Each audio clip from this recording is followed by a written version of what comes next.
গোটা স্টেজে কেউ নেই।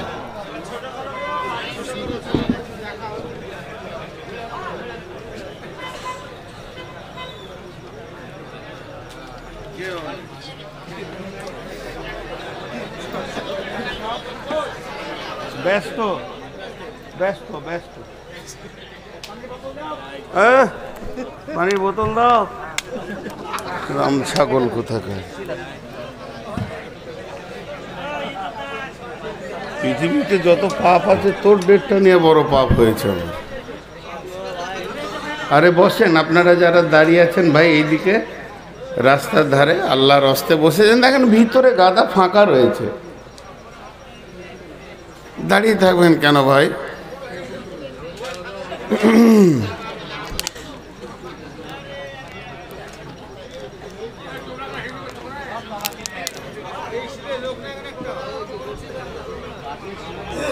আসসালামু আলাইকুম ওয়া রাহমাতুল্লাহি ওয়া বারাকাতুহু। আসসালামু আলাইকুম।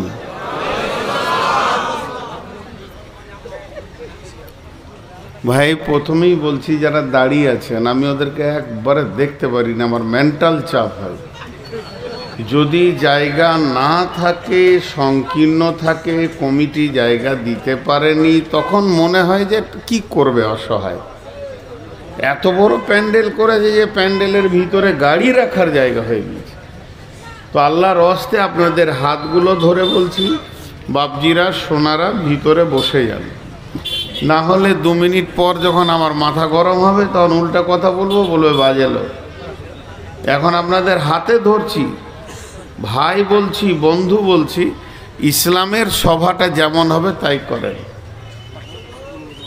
এখনই তো ভারতবর্ষ জয় করে চলে গেল, আর নিজেদের মধ্যে ইসলাম নাই। আর 2 দিন পর মোদিকে কালেমা পড়াবো। সোজা করে হাঁটতে পারছেন আর নিজেরা। জি ভাই আপনারা বসেন। এই তোরা বুঝতে পারছিস না?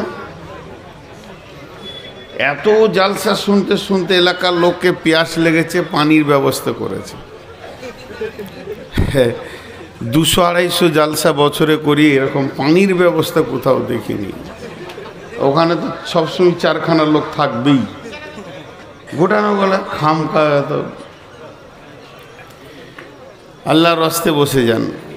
সালামের উত্তর মহব্বতের সঙ্গে দেবেন, আবেগে লয়, বিবেকে। আসসালামু আলাইকুম।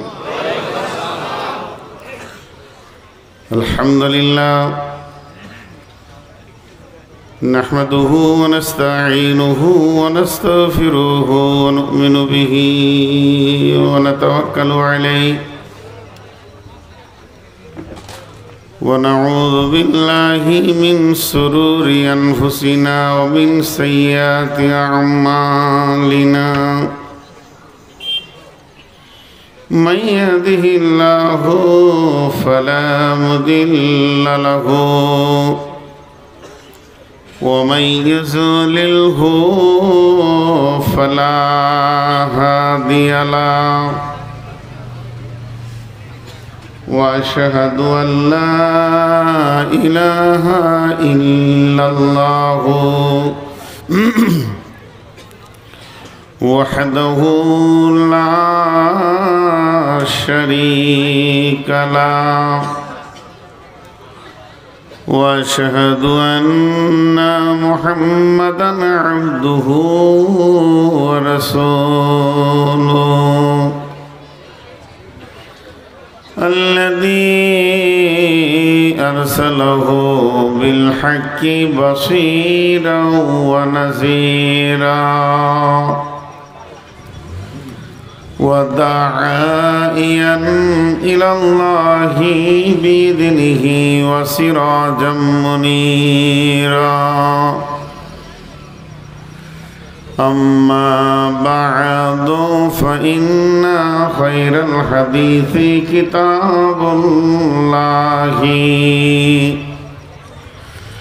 وخير الهدي هدي محمد صلى الله عليه وسلم وشر الأمور محدثاتها وكل محدثة بدعة وكل بدعة ضلالة وكل ضلالة في النار. فقد قال الله تبارك وتعالى في كلامه المجيد وفرقانه الحميد. أعوذ بالله من الشيطان الرجيم.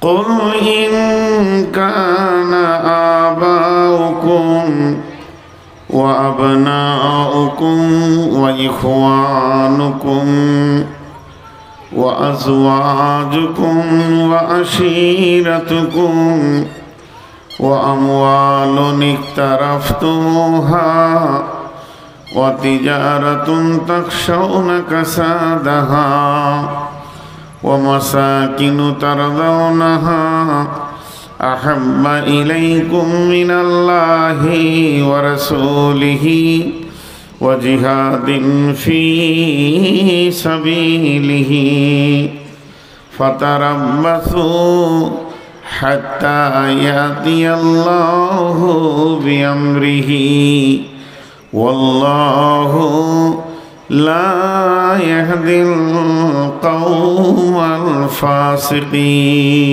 الفاسقين.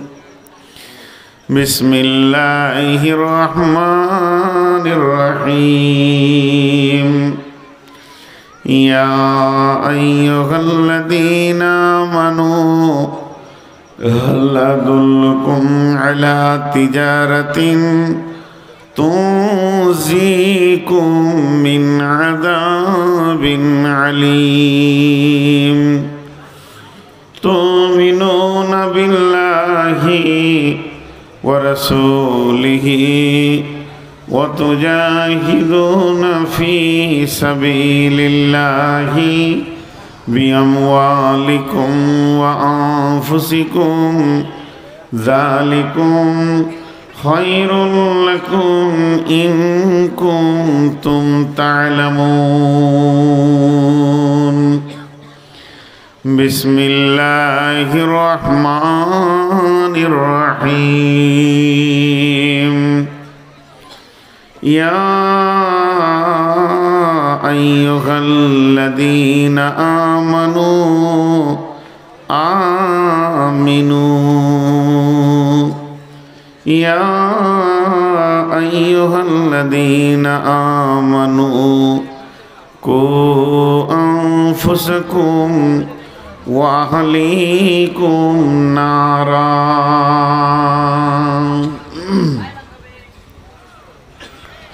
শ্রদ্ধেয় সুযোগ্য আজকের সবার সভাপতি, উপস্থিত আজকের এই মাহফিলে আকাশের তারকা সাদৃশ্য আলেম ওলামাবৃন্দ, সামনে আমার দিনদার ইমানদার মমিন ভাই সকল ও পর্দা থেকে সুন্নেওয়ালি মমিনা মা ও বোনেরা, প্রশংসা আল্লাহর, গণগান আল্লাহর, গণকীর্তন আল্লাহর, স্তব স্তুতি ভালোবাসা তকদির হায়াত মত রুজি জান্নাত জাহান্নাম পুলসেরাত সব কিছুর মালিক আল্লাহ।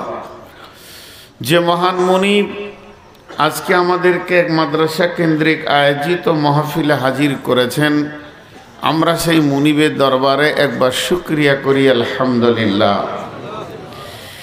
দরুদ ও সালাম বর্ষিত হোক আখরি পয়গম্বর নবী মুহাম্মদুর রাসূলুল্লাহ সাল্লাল্লাহু আলাইহি সাল্লামের উপর। আল্লাহুম্মা আমিন। আল্লাহুম্মা সাল্লি আলাইহি আল্লাহুম্মা বারিক আলাইহি।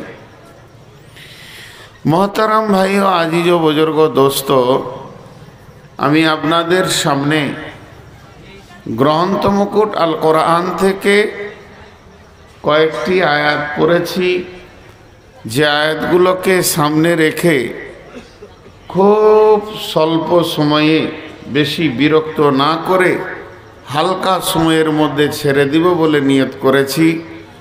যদি আমার মাবুদ আমাকে তৌফিক দেন তো অমা তৌফিকে ইল্লা বিল্লাহি আলাইহি তাওয়াক্কালতু ওয়া ইলাইহি উনি।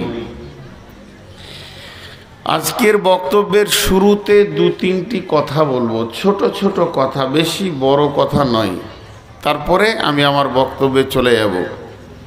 প্রথমে বলবো আমাদের মা বোনদেরকে, আপনারা পর্দার মানুষ, পর্দায় আছেন, তথ্যাধুনিক যুগে প্রজেক্টের মাধ্যম দিয়ে দেখছেন, শরীয়ত জায়েজ করেছে। আওয়াজটা শোনেন ধ্যানের সঙ্গে। আমি আমার রবের ওপরে ভরসা করে বলছি, নিশ্চয়ই কিছু পাবেন, কিছু না পেয়ে আপনি বাড়ি যাবেন না।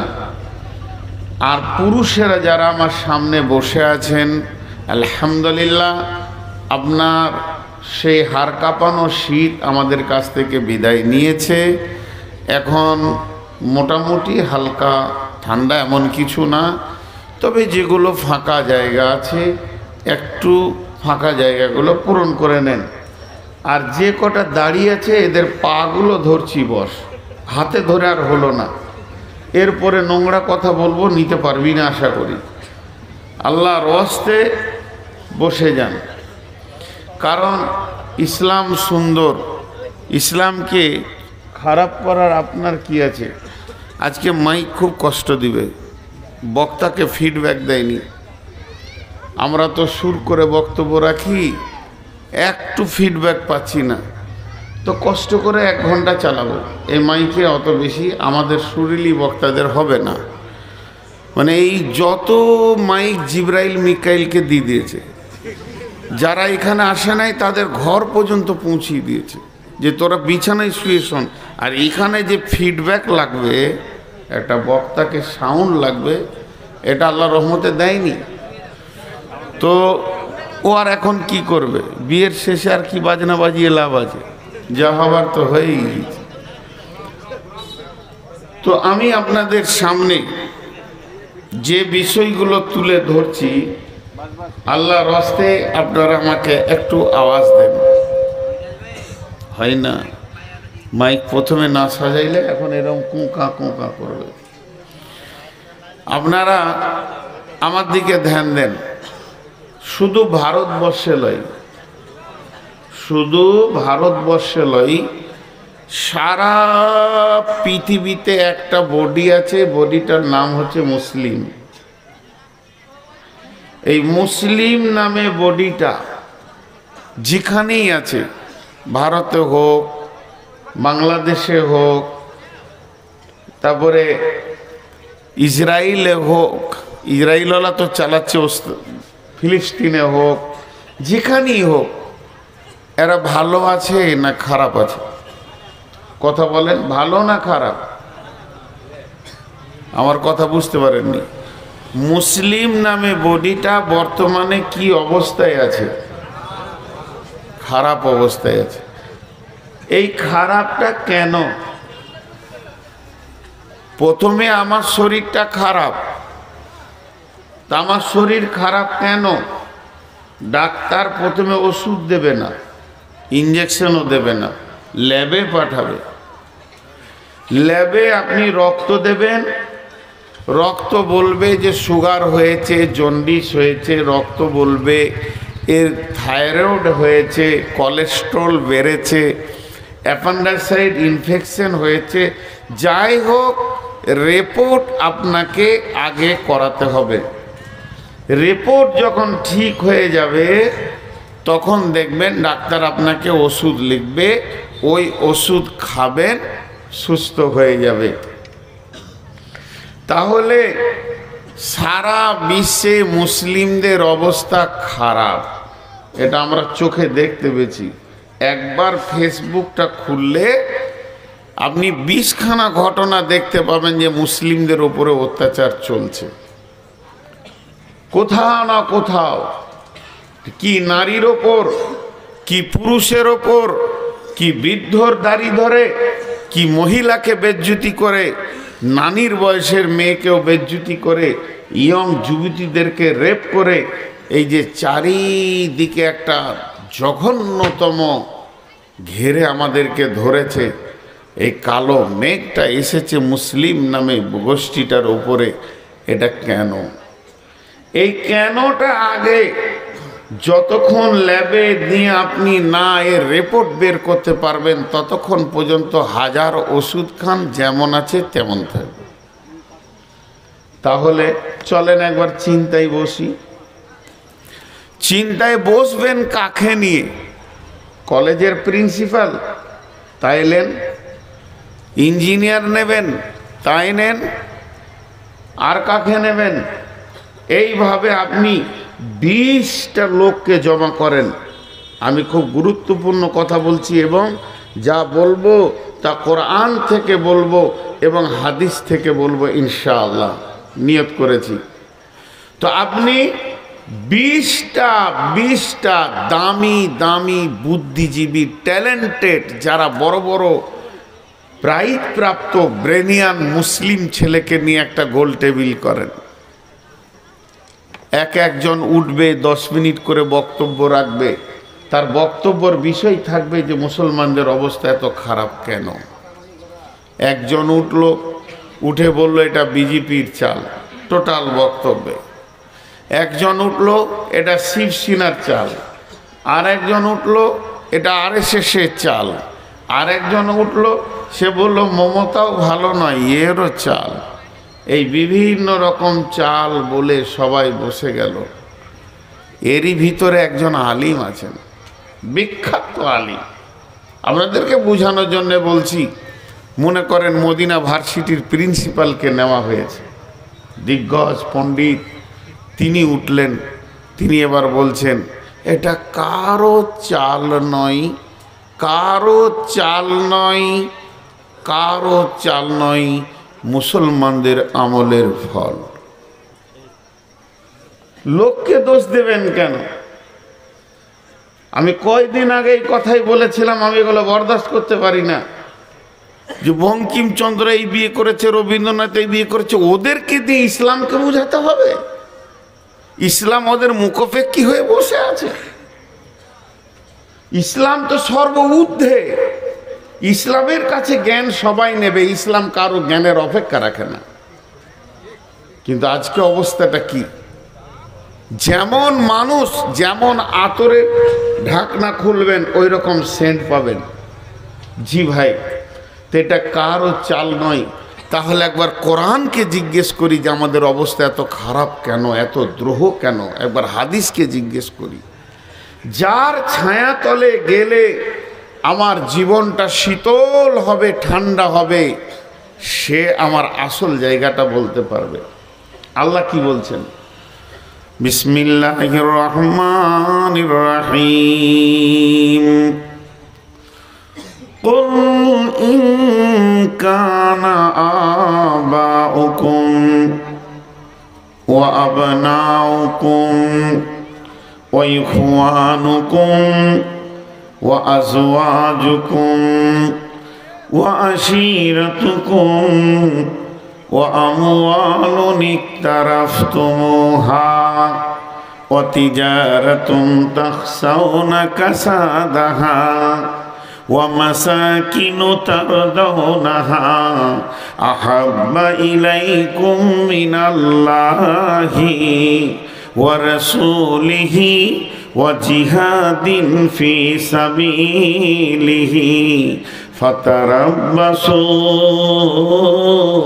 হাত্তা ইয়াতিয়াল্লাহু বিআমরিহি ওয়াল্লাহু লা ইয়াহদিল কওমাল ফাসিকিন। কোরআন বলছে তোরা আরো মার খাবি। এটা শুরু, এটা শুরু, শেষ নয়। এটা শুরু হয়েছে, এখনো তো সেরকম চলেনি।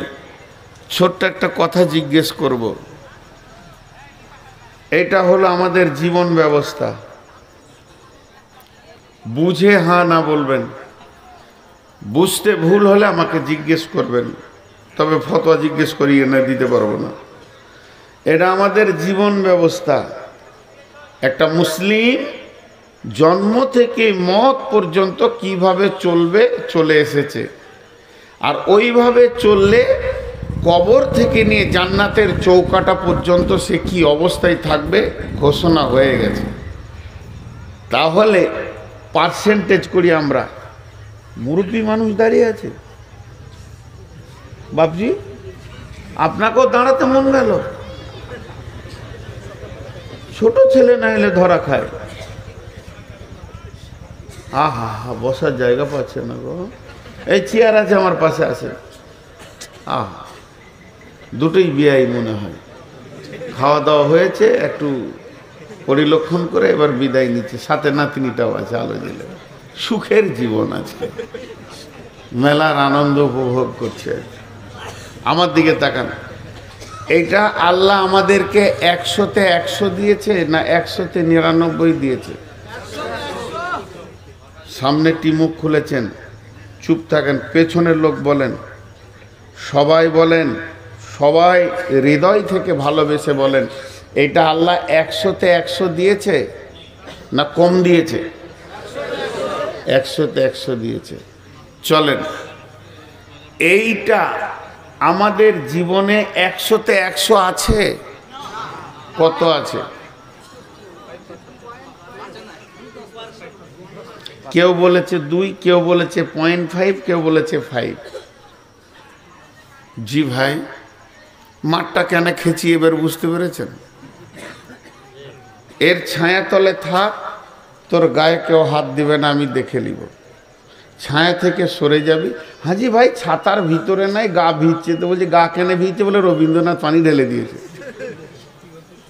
মাথার খুঁজে পেছে না এরা কোথা থেকে কি হবে। জি, 100-তে 100 দিয়েছে, আমাদের কাছে আছে কত?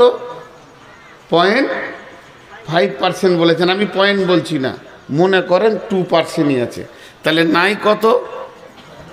জোরে বলেন, নাই কত? বর্তমানে মুসলিম সারা বিশ্বে কত আছে বলেন? 200 কোটি। তো 200 কোটির মধ্যে তাহলে হতে হয় 58কে 2 দিয়ে গুণ করেন, কত হবে? 200 কোটির মধ্যে 2 2 4 বাদ যাবে। তাহলে 1,96,00,000 মানুষের উপরে অত্যাচার হওয়া উচিত। এতগুলো সরে গেছে এখান থেকে, চলছে মাত্র 1.2 পয়েন্টের উপরে। এখন আল্লাহর দয়া আছে, এখন আল্লাহর দয়া আছে। আল্লাহ তাবারক ওয়া তাআলা বলেন, শুনেলে তোদের উপরে অত্যাচার কখন চলবে, তখন তোরা কারোর দিকে আঙুল তুলে দোষ দিবি না, কোনো রাজনৈতিক দলকে দোষ দিবি না। তোরা নিজেরা নিজেদের লিকটাকে মারার চেষ্টা কর। তোর গাড়ির পাংচার হয়েছে, দেশওয়ালাকে দোষ দিলে হবে না। তুমি তো বলছো ভারতবর্ষে ইসলাম কায়েম করব, তোমার 3.5 হাত বডিতেই ইসলাম নাই। এখানে যতগুলি মানুষ বসে আছে, গোটা দেশে ইসলাম কায়েম করতে হবে না। আমি নূর মোহাম্মদকে শুধু দেখেন খেয়াল করে, আমি বেঈমান, আমি মুনাফিক, আমি জালিম, আমি অত্যাচারী, তাহলে আমার কাছে ইসলাম নাই। 3.5 হাত বডিতে এখানে ইসলাম নাই। এখন তো রাজ্য দখল, তারপরে কেন্দ্র দখল, এটা পরে ছেড়ে দেন। এখানে যে 2-3 হাজার লোক বসে আছেন, কোরআনের ফরমাতে একটা করে ধরবো, আর কোরআন নামে QR কোডে দিয়ে দেখবো মুসলিম না নন মুসলিম। কোরআন একটাকেও মুসলিম বলবে না, ইভেন আমাকেও বলবে তুই বেঈমান হালাতে বক্তব্য রাখছিস। তাহলে অত্যাচার তো মুসলমানদের ওপরে হয়নি, হয়েছে বেঈমানদের ওপরে হয়েছে। আজকে হিসাব করেন, আমরা আছি মুসলমান, আধার কার্ডে মুসলমান, ভোটার কার্ডে মুসলমান, প্যান কার্ডে মুসলমান, ভোটার লিস্টে মুসলমান। আপনাদের এই বিলবাড়ি গ্রামে ক হাজার মুসলমান আছে? পুরুষ খালি, নারীটি বাদ দিয়ে বলছি। ক হাজার মুসলিম আছে এখানে এই গ্রামটায়? বলেন। ৩,৫০০। জোহরের নামাজের সময় মসজিদে গুনে নিব ৩,৫০০। খালি লোকের লিক দেখছে।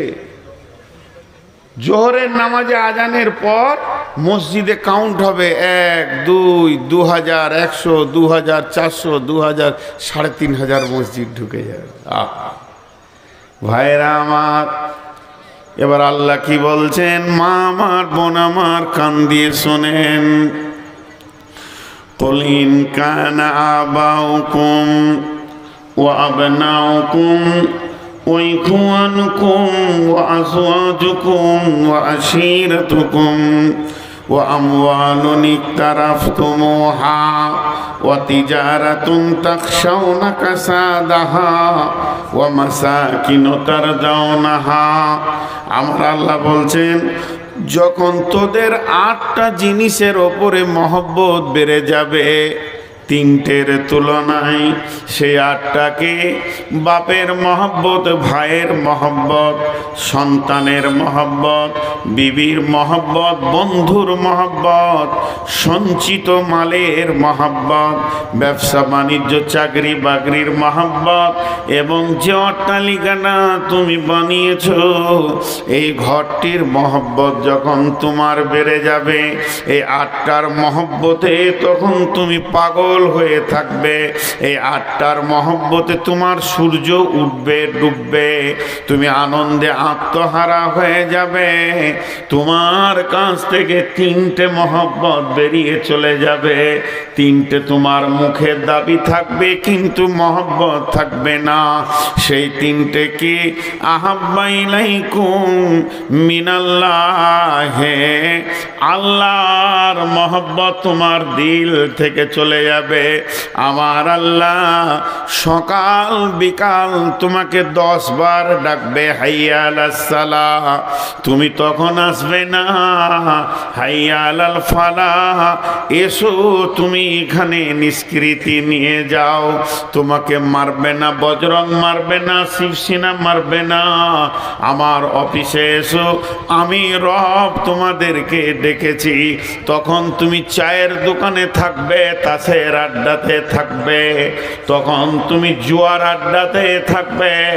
আল্লাহর ডাকে সাড়া দেবে না, আল্লাহ তোমার উপরে নারাজ হয়ে যাবে। ও রাসূলিহি, আমার রসুলের উপরে তোমাদের নাফরত কত হবে। মুসলমান, তোমার গালে দাড়ি থাকবে না, বাম হাতে পানি পান করবে, ডান হাতে দাঁড়িয়ে পেশাব করবে, পেশাব করে তুমি পানি নেবে না। মুসলমান, তোমার কাছ থেকে রসুলও বিদায় নিয়ে নেবে। আর ওয়াজিহাদিন ফি সাবিলিহি, আল্লাহর রাস্তায় বেরিয়ে আল্লাহ দ্বীনকে প্রতিষ্ঠিত করার চিন্তা তোমার থাকবে না। বিশ্ব নবী বলে গেছেন, তুআল্লিমা লিগাইরি দ্বীন, এমন একটা দিন আসবে মুসলমানরা যেদিন মার খাবে, সেদিন কোরআনের মতো নিয়ামতের শিক্ষাটাকে তুচ্ছ করে দিয়ে ভিকিরির জায়গায় রেখে দেবে। আর ইংরেজি বাংলার বড় বড় মিশনগুলোর পেছনে বাপরা দৌড়বে সন্তানকে দেওয়ার জন্যে। আমার কোরআন ভিখারির মতো মসজিদে পড়ে থাকবে। ওই দিন তোমাদের পিঠের চামড়াগুলো কাঁচা তুলবে শিবসেনাতে বজরঙ্গে, আর তোমরা অঝর নয়নে কানবে। আমি আল্লাহ দর্শকের ভূমিকা পালন করব, এতটুকু আমার কাছ থেকে তোমরা হেল্প পাবে না। তার কারণ হচ্ছে তোমার সঙ্গে আমার তালাক ঘটে গেছে, তুমি আমি তুমি কোনো দায়িত্ব নাই। আমি যে মেয়েটাকে বিয়ে করেছি ওই মেয়েটা হলো আমার বিবি, তাকে আমি ভালোবাসি, তার সঙ্গে আমার প্রেম আলাপ আছে, তার আমি কসমেটিক্স দিই, কাপড় দিই, তার খাওয়ার চিন্তা করি। মেয়েটা অসুস্থ হলে আমাকে বড় কষ্ট লাগে, নানান চিন্তায় তাকে আমি নিয়ে আছি। যেদিন মেয়েটি লোক ডেকে খোলা তালাক নেবে, এর সঙ্গে আমি আর সংসার করব না, এর সাথে আমার কোনো সম্পর্ক থাকবে না, ওই দিন মেয়েটার সাথে আমার তালাক ঘটে গেল। সামাজিকভাবে সমাজ জেনে নিল মেয়েটির সঙ্গে আমার চিরতরের তালাক হয়ে গেছে। ওই মেয়েটি সামনে ঈদে অপেক্ষা করছে, আমার জন্য নতুন কাপড় আসবে, আমি তাকে কাপড় কিনে দিব। এই চিন্তাটাই হলো তার ভুল। বিশ্বনবী বলছেন, মাজরে মান তারাকা সলাতা মাকতুবাতান মুতাআম্মিদান ফাকাদ বারিয়াত মান মিনহু জিম্মাতুল্লাহি লা তাতরুকান্না সলাতা মাকতুবাতান মুতাআম্মিদান ফাইন্না মান তারাকা সলাতা মাকতুবাতান মুতাআম্মিদান ফাকাদ বারিয়াত মিনহু জিম্মাতুল্লাহি। আল্লাহর নবী বলছেন, হে মাজ, আমার উম্মতদেরকে বলে দাও, কেউ যদি, হে মাজ, তুমি জীবনে জ্ঞান বশত স্বেচ্ছায় এক ওয়াক্ত নামাজ কামাই করবে না, এক ওয়াক্ত নামাজ ছেড়ে দেবে না। হে মাজ, শুনে নাও, আমার যে উম্মত এক ওয়াক্ত নামাজ জ্ঞান বশত স্বেচ্ছায় ছেড়ে দেয়, আল্লাহর সঙ্গে তার সম্পর্ক কেটে যায়। ফাকাদ বারিয়াত মিনহু, আল্লাহ তার থেকে আর কোনো সম্পর্ক রাখে না, তাকে মারছে না কাটছে, এ ব্যাপারে আল্লাহর কোনো জিম্মা নাই। ফাকাদ বারিয়াত মিনহু জিম্মাতুল্লাহ, আল্লাহ তার জিম্মা থেকে বাড়ি পেয়ে যায়। বলেন, আমাকে একজন হাজি সাহেব প্রশ্ন করেছিলেন, নাম বললে জিজ্ঞেস করে বুঝতে পেরে যাবেন। বিখ্যাত হাজি পশ্চিমবঙ্গে এমন কোন নাই যার নাম জানে না মানুষ। আমি কোনো কাজে গেছিলাম ওনার অফিসে, তো উনি আমাকে দেখেই চিনে ফেলেছেন যে আপনি নূর মোহাম্মদ, আমি আপনাকে ইউটিউবে দেখেছি, মানে আপনার বাড়িও আমি কয়েকবার এসেছি। আমি বলিনি যে আমি নূর মোহাম্মদ, এসেছি চলে গেছি, কাজ ছিল না, আজকে কাজে এসেছি। তিনি আমাকে প্রশ্ন রাখলেন যে ভাই, এই যে পরিস্থিতি মুসলমানদেরকে ধরছে আর কাটছে, তা আল্লাহ এখন কি করছে? জি ভাই, আজকে ভারতবর্ষের সৈন্য সংখ্যা কত? 30 লাখ। আজকে বাংলাদেশের সৈন্য সংখ্যা কত? 5 লাখ। আজকে পাকিস্তানের সৈন্য সংখ্যা কত? আর কিছু। আজকে চীনের সৈন্য সংখ্যা কত? 40 লাখ। একটা সৈন্য সংখ্যা আছে, সৈন্যটাকে বলে শক্তি, দেশের শক্তি। দেখবেন বর্ডারে লেখা আছে বর্ডার সিকিউরিটি বল, ক্ষমতা বল, হিন্দিতে লেখা থাকে। তো এগুলো হলো দেশের শক্তি। আচ্ছা, সারা পৃথিবীর সমস্ত সৈন্যের শক্তির থেকে আমার আল্লাহর শক্তি কম? আপনাদের ধারণা কি? আল্লাহু আকবার। আল্লাহকে কিছু করতে হয়?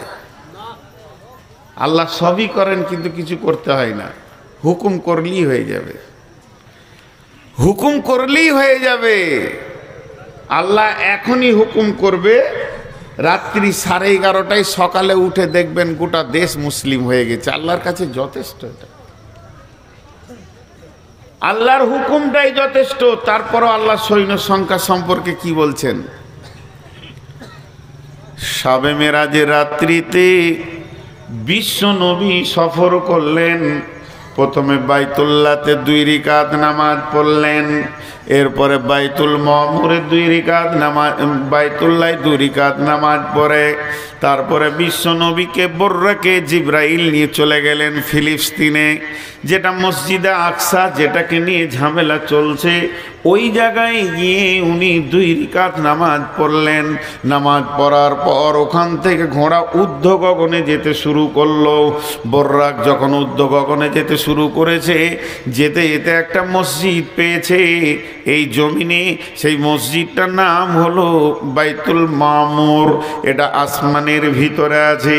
এই মসজিদে বিশ্বনবী গেলেন এবং ওখানে গিয়ে সমস্ত নবীকে দেখতে পেলেন।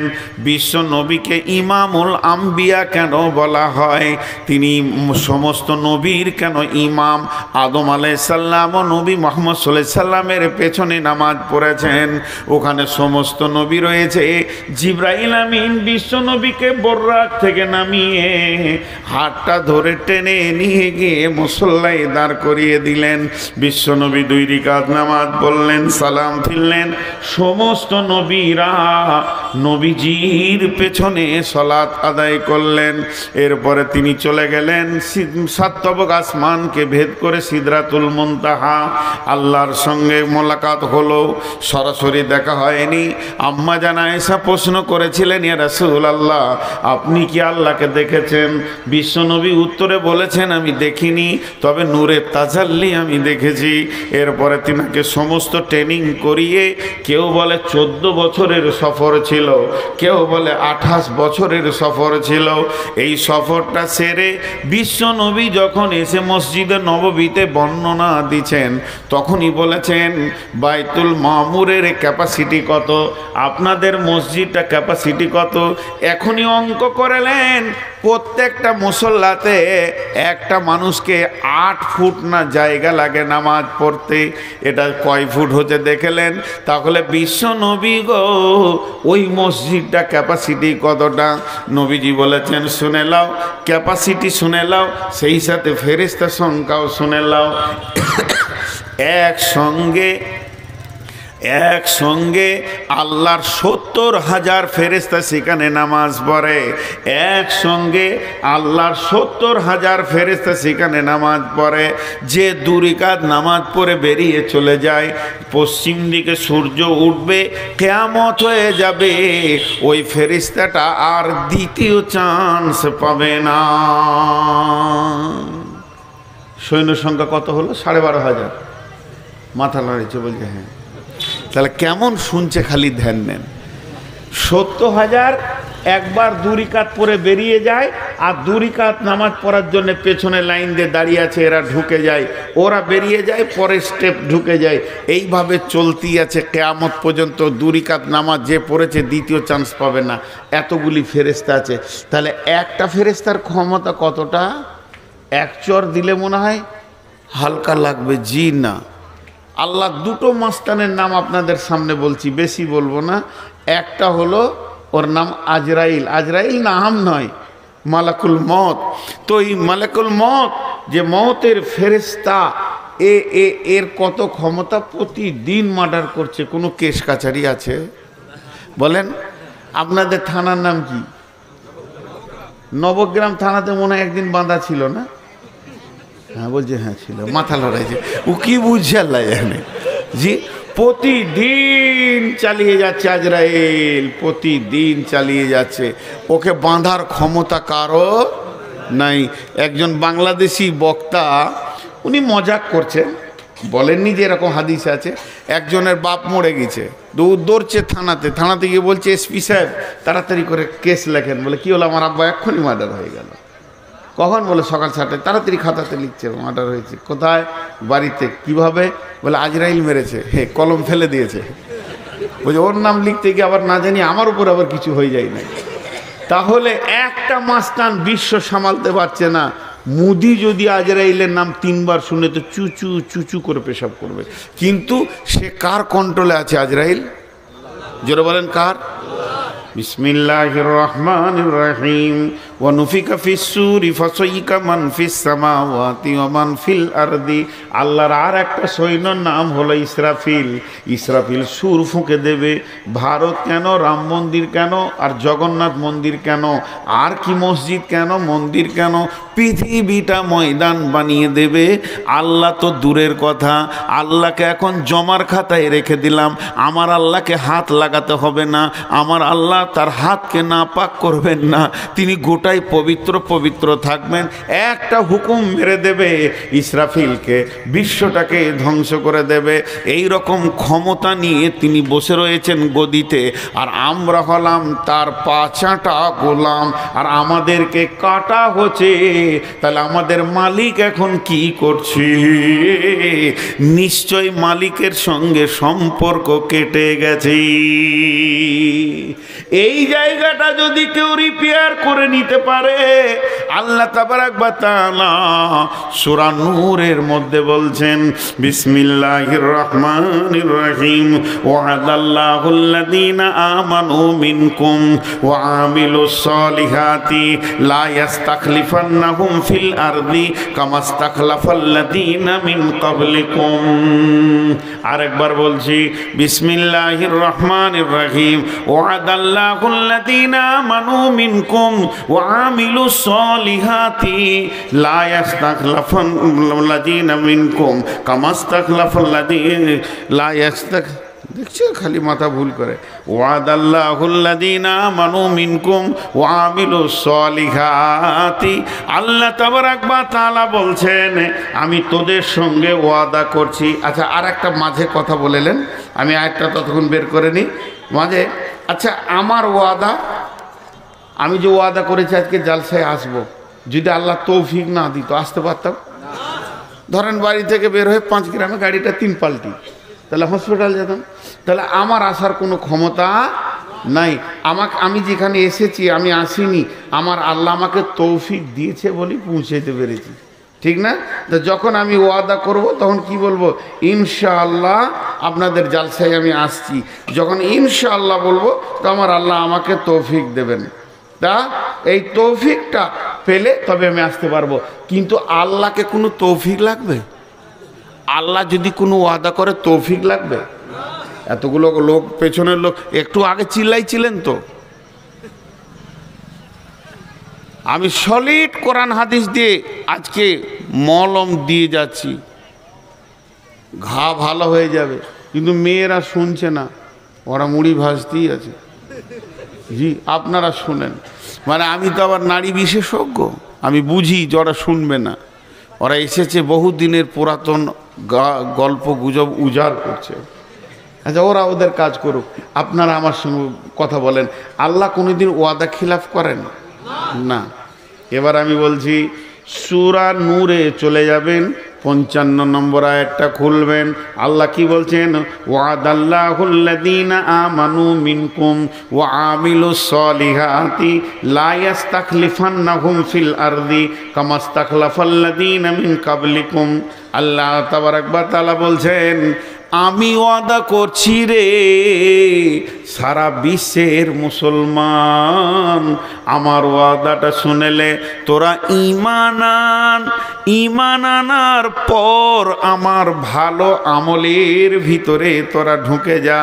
যখন তোরা আমাকে রাজি করে নিবি আর আমি যখন রাজি হয়ে যাব, সারা বিশ্বটাকে তোদের হাতে তুলে দিব। তোরা শাসন করবি, তোদের অধীনস্থে বাকি জাতিগুলো শাসিত হবে। কেমন করে শাসন করবি আর কেমন করে শাসিত হবে একবার ভেবে দেখ। ইতিহাসের দিকে পেছন দিকে হাঁটতে হাঁটতে চলে যা, সাহাবীরা কিভাবে শাসন করেছে। 1.5 লক্ষ বেঈমান, একটা নয়, দুটা নয়, তিনটা নয়। বাদশা হেরাক্লেস কাজ ছিল খালি, কাউকে আমার থেকে বড় হতে দিব না, ওই দেশটা আমার থেকে বড়, চলো হামলা করো, ওকে আমার পায়ের তলে ফেলো। এই দেশটা আমার থেকে বড়, চলো হামলা করো। কারণ ও সৈন্য বেশি ছিল। বর্তমানে আমেরিকা লাল বাঁদররা যে কাজটা চালিয়ে যাচ্ছে, ওইটাই ছিল বাদশাহ হেরাকেলের কাজ। তখন রোম, পারস্য আর আপনার কুয়েত যেগুলো বিভাজন হয়ে গেছে, ইরাক ইরান একসঙ্গে ছিল। 1.5 লক্ষ সৈন্য।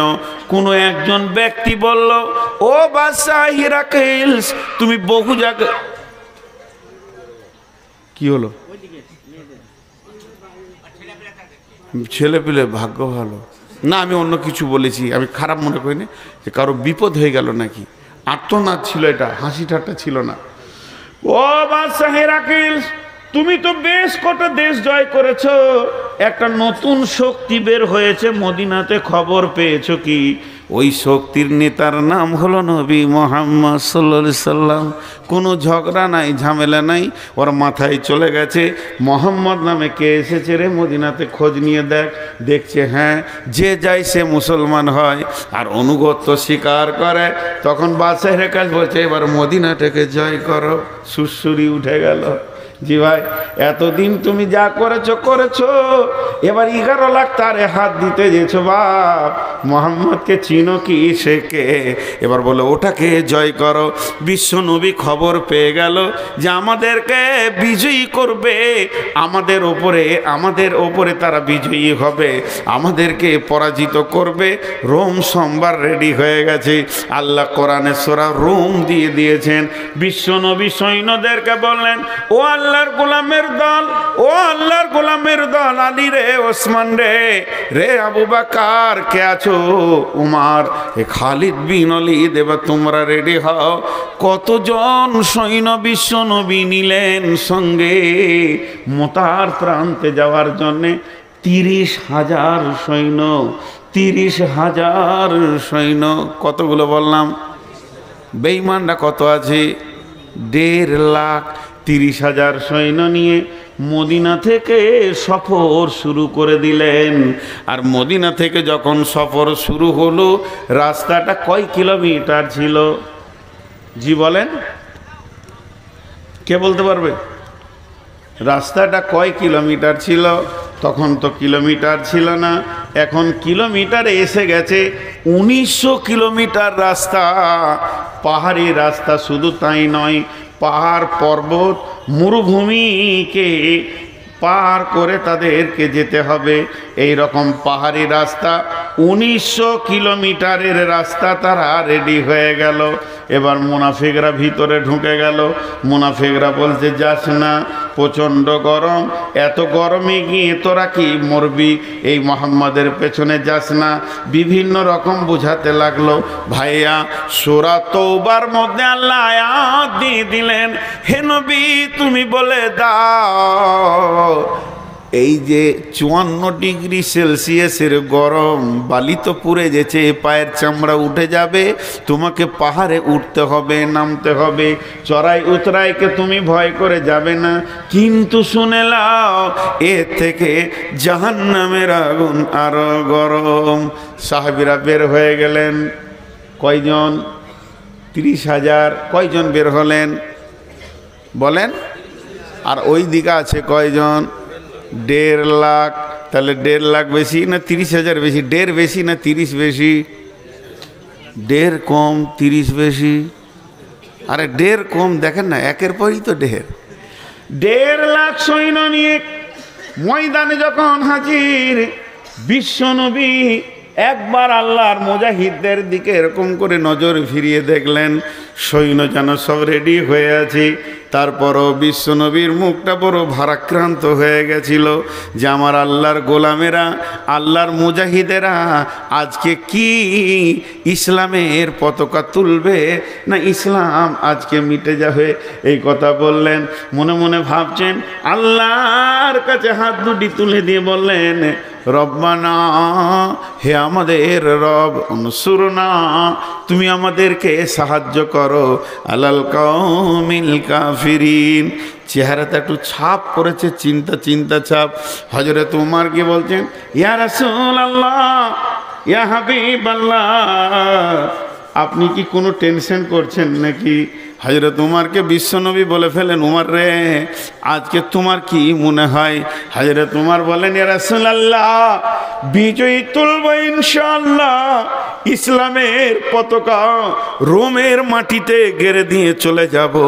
রোম আজকে আমাদের হাতে আসবে। হযরত উমরের কথাটা শুনে বিশ্বনবী বললেন, উমর রে, ছাগলের সঙ্গে বাঘের যুদ্ধ হচ্ছে। 30টা তোমরা দাঁড়িয়ে আছো 30,000, ওরা দাঁড়িয়ে আছে 1.5 লক্ষ।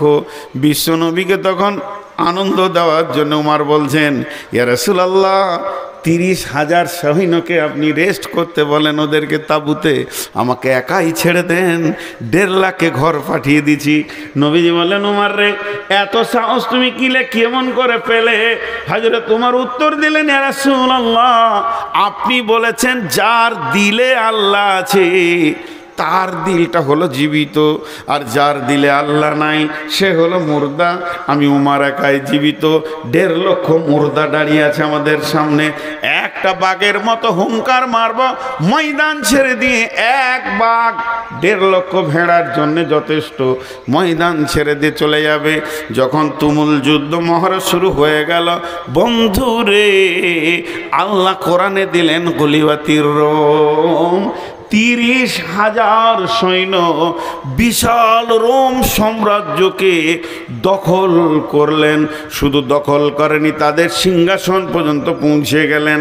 শুধু পৌঁছায়নি, সেখানে যে আপনার কিনা সোনার তাজ ছিল, সোনার শেকল ছিল, স্বর্ণ যত ছিল সবকে টেনে হিঁচড়ে বের করে নিয়ে এসে মসজিদে নববীর গোডাউনে ছুঁড়ে ফেলে দিলে বাইতুল মালে জমা করে দিয়েছে। এর নাম হলো আমরা সেই সে জাতি, আমরা সেই সে জাতি। কিন্তু আজকে আমরা কি? আজকে আমরা, জি ভাই শোনেন, আজকে আমাদের অবস্থাটা কোন জায়গায় পৌঁছে গেছে? খোদায় পাইয়া, আল্লাহ রে পাইয়া, বিশ্ব বিজয়ী একদিন ছিল যারা, আল্লাহকে হারিয়ে ভীত পরাজিত আজ দুনিয়ায় তারা।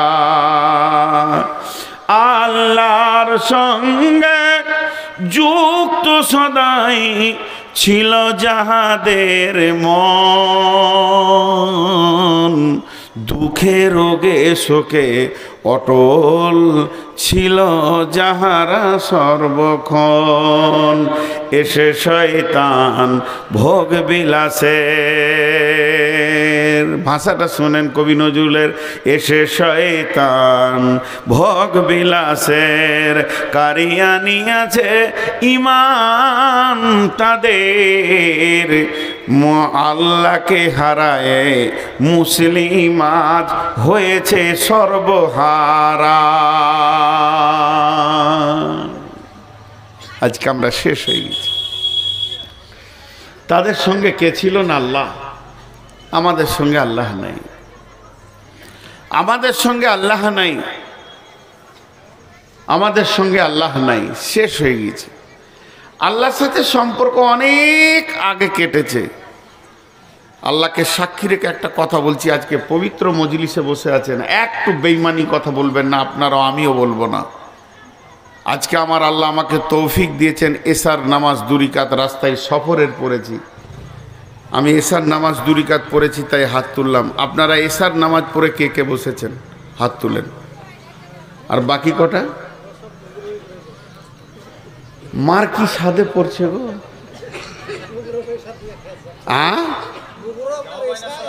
যাই করেছেন এশার নামাজ পড়েছেন কিনা? আর বাকি যেগুলো হাত উঠলো না, আহা, এরা বজরঙ্গের থেকেও খারাপ, এরা বিজিবির থেকেও খারাপ। ভাই আমার, ভাবিয়েন না লোককে দোষ দিতে সময় লাগে, কিন্তু আমি কে নিজেকে খুঁজে পাইনি। চলেন, সেই রোম সম্রাট চলে আসলো জেরুজালেম।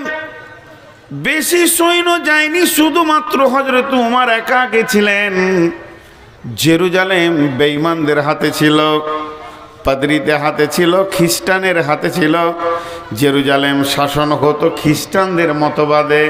কিন্তু হযরত ওমর যখন তৌহিদের দাওয়াত নিয়ে পৌঁছিয়ে দিলেন, তৌহিদের দাওয়াত নিয়ে তোমরা জেরুজালেম পৌঁছিয়ে যাও, তখন তারা জেরুজালেমের যারা সৈন্য ছিল, মুসলিম সৈন্যদেরকে তারা কেল্লায় আবদ্ধ করে দিল এবং বলল যে তোমার যতদিন না আসবে তোমাদের ছাড়া হবে না।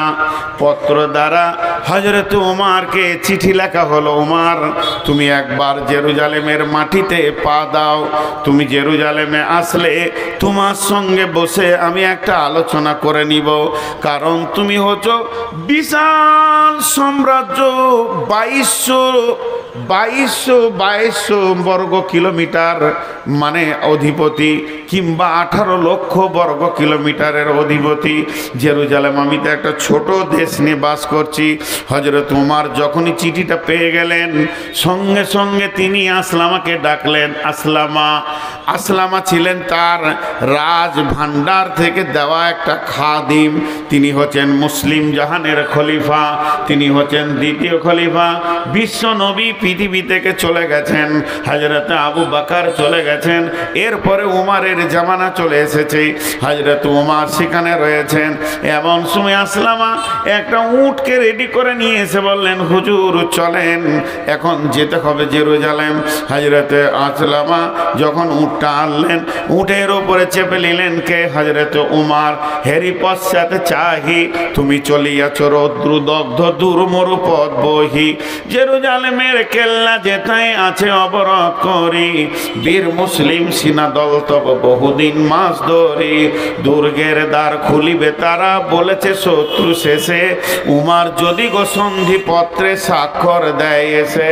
হায় রে আদেক ধারার মালিক আমিরুল মুমিনিন, শুনেছে খবর একা একই উঠে চলেছে বিরামহীন, সাহারা পাড়াইয়ে ঝুলিতে দুখানা শুকনো খুবজ রুটি, একটি মশকে এতটুকু পানি খোরমা 2-3 মুঠি, প্রহরীবিহীন সম্রাট চলে একা উঠে চোরি, চলেছে মাত্র একটি গোলাম উটের রশি ধরি, মরুর ঊর্ধ্ব আকাশে সূর্য আগুন বৃষ্টি করে, সেই সে আগুন তাতে কয়ে সম্ফুটে বালুকার মরু পরে, কিছু দূর যেতে উঠ হতে নামি কহিল গোলামের ভাই, পেরেশান বড় হইয়াছ চলিয়া এইবার আমি যাই, উটের রশি ধরিয়া অগ্রে উঠে বস উঠে, তপ্ত বালুতে চলে যে চরণে রক্ত উঠেছে ফুটে, গোলাম 2 হাত ধরে চুমি কাঁদিয়া কহিল উমার এখনই আদেশ করেন কেমনে আপনি, গোলাম রহিবে উটের পিঠে আরাম করিয়া বসি, আর হেঁটে যাবে খলিফা উমার ধরিয়া উটের রশি।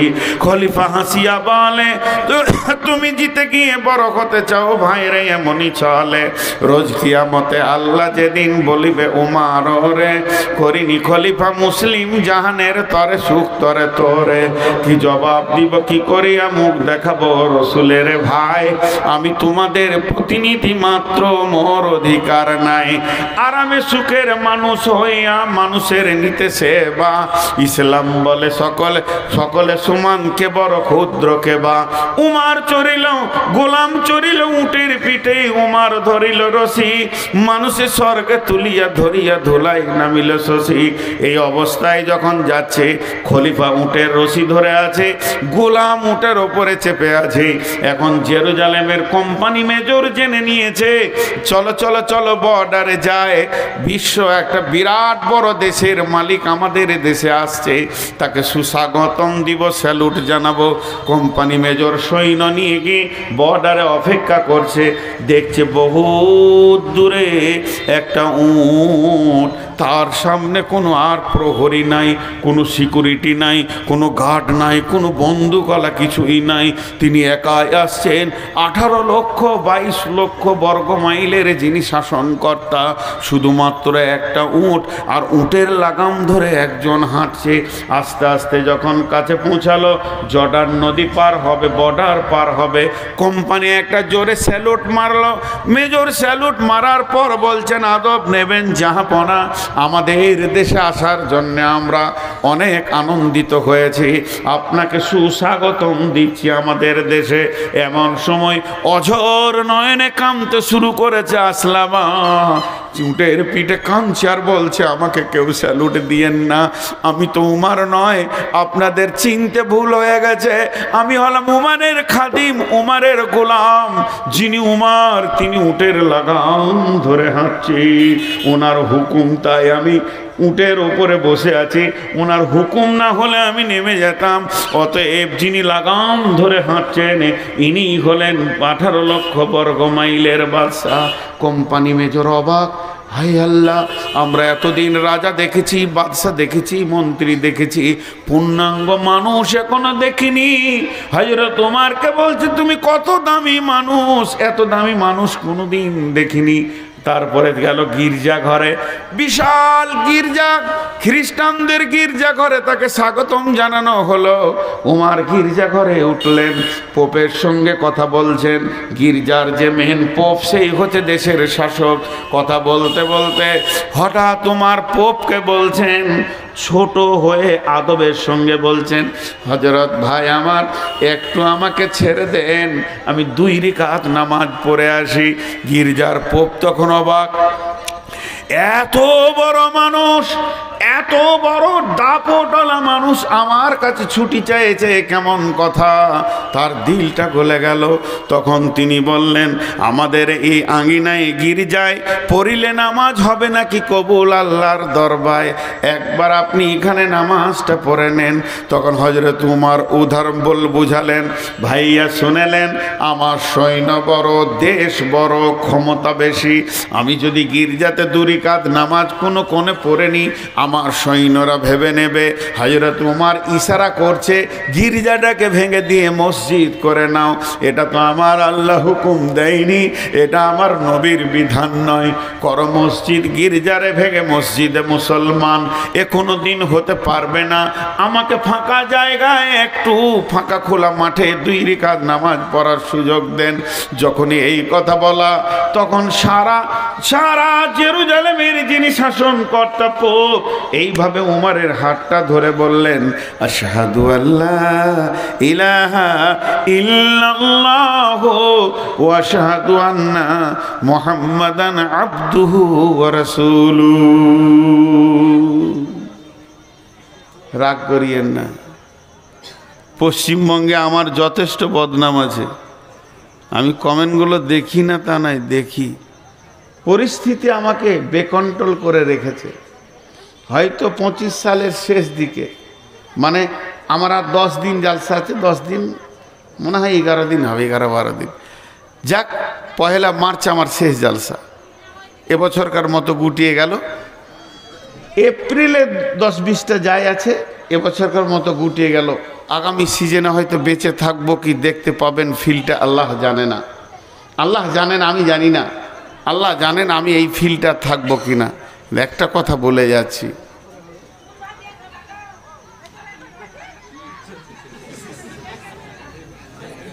পানি খাই, হ্যাঁ,